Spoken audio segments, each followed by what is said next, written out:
film photography nearly died? Like, I'm being serious when I say that. There was actually a period at one point, I would say like the early 2010s. It was such a bad time to be a film photographer. I would know. I was literally working for lomography in 2012. And in that year, I remember Kodak went into administration. Literally being on the front line of the concession for lomography at Selfridges, seeing all these kids, like actual teenagers who I bet you are shooting on film today, were absolutely loving the idea of shooting on film and just being kind of distraught at the idea that it was going to go away. And the reason why I wanted to make a video about this, talking about it, because I know a couple of years ago I made a video about the success of film. Will it be its own downfall? Oh, is the future of analog photography doomed? Maybe, yes, because we're all doomed. No, it's going to be fine. I don't think we realise as film photographers what the battle actually was becoming, which is AI. Because imagine, no, seriously, imagine if film literally did die and we're having all these issues with AI imagery now and we didn't have film.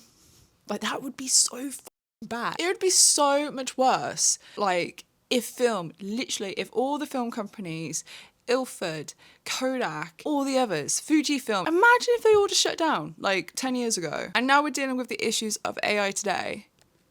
It would be so much worse. It would be terrible. Because I've always shot on film and I always kind of have seen the importance of shooting on film, especially for archival purposes, when you shoot on a negative and that you can get it scanned to the highest digital resolution of wherever it is in present day. Even with digital photography today and in the future, whatever camera can produce like a high-res image, you can get that with a film negative, like no matter what. It's kind of mad and kind of amazing that we still have this technology. And it's not even just about the emulsion that has to be made, is about the cameras. And the fact that brands like Pentax have gone out their way to make a brand new film camera, granted it's a casual everyday camera, I love it, by the way, that's incredible to me. And obviously we've got to give thanks to lomography because they've been holding it down for years.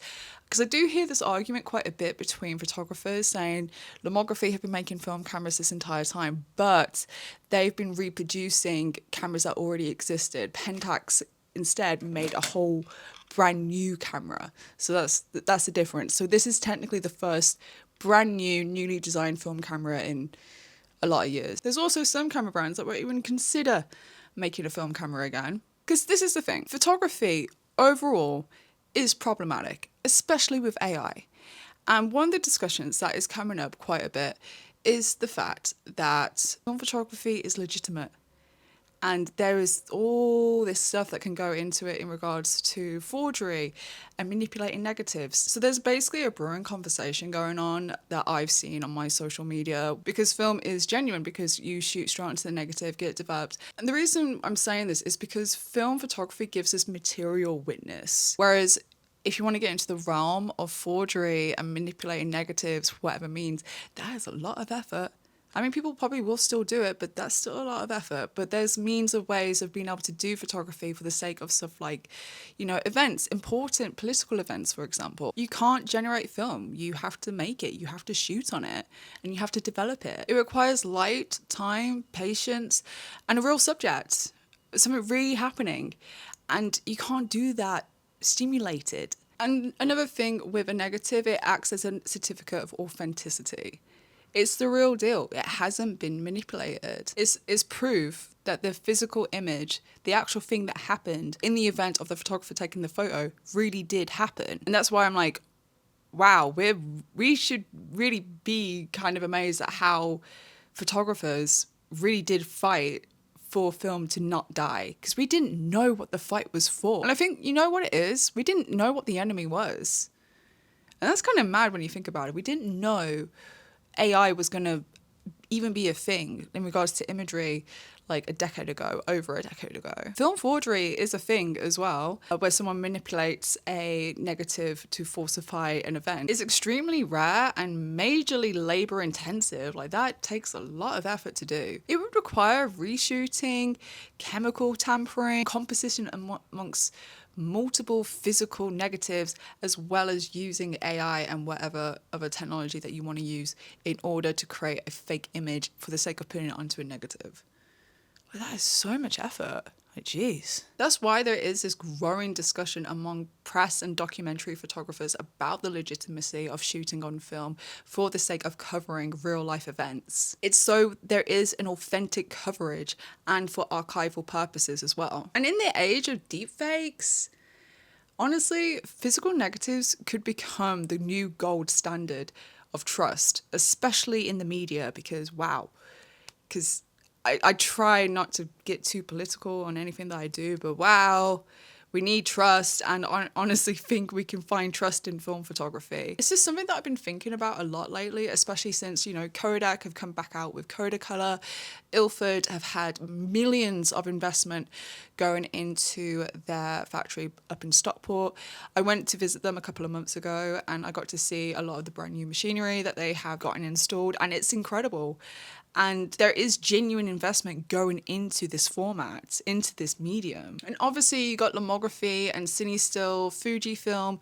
I mean, I really do hope Fujifilm does kind of bring it back up again in regards to making film, especially more available internationally, because when I went to Japan, I managed to get a roll of Super Rare Premium, but you can only get it in Japan, and I think in other places like Thailand and Taiwan because of import, or I don't know. But you can only buy one at a time at a big camera, which was kind of annoying, but I can understand it because of like reseller issues and all that kind of stuff. And obviously there are the celebrities, filmmakers, brands, even like the NASA archives are shot on film. To just completely discontinue shooting on film and then just shoot like digital and then run the risk of digital manipulation via AI, it's like we're at risk of, you know, losing even documenting our own history while it's still present. So in recent years, my own popularity as shooting film has gone through the roof thanks to platforms like TikTok and Instagram. And almost every day I'm greeted with a wave of comments from young people who literally have never seen the type of stuff that I do in regards to the more creative aspect of film photography. And I'm grateful that so many young people want to do that. They want to go outside and take photos and do it with their own hands. They want to do multi-exposures, they want to use filters, they want to do film souping. They want to experiment, they want to create, and they don't want to be doing it through a screen by tapping a few buttons or just giving a prompt to an AI. So what I think with film not dying and the fact that I do think film's going to live a very long life, it isn't a comeback, it's a cultural correction. And I'm just really glad that so many of us did really fight for this, because even when I started this channel back in 2017, I didn't know what the cultural landscape was going to be in regards to photography and just in general, because oh my god, it is, let's face it, it's strange times. I'm just glad that we still have a medium where we can capture it authentically. Even if we do the experimental stuff, even if we throw in a filter and do all the mad stuff, we're still doing it with our own hands and our own eyes and not relying on something else, a machine, on code to do it for us. So with that said, it is just kind of crazy to think that nearly a decade ago, this medium, film photography, really did nearly die. And then we would have had nothing authentic to hold on to, especially in the realm of social media and mainstream media as well. The fight to keep film photography alive was a fight to keep photography true, and long before we even knew what the fight was for. Yeah, so I kind of just want to get my thoughts and opinions and feelings out about this subject, because it's definitely been something that's been ruminating in my mind for a little while. And I want to know what you think. What do you think about the future of film photography and the legitimacy of shooting on film? Because I do think that is really important, especially with the state of things in this world at the moment, especially with the AI imagery that is constantly being fed to us, especially with how good it is getting. Even though I know this was a bit of a rant and a bit of a ramble, thank you so much for watching. And again, let me know your thoughts and opinions in the comments down below, because I really would like to know what you think about this whole thing. And in the meantime, I will catch you in the next video.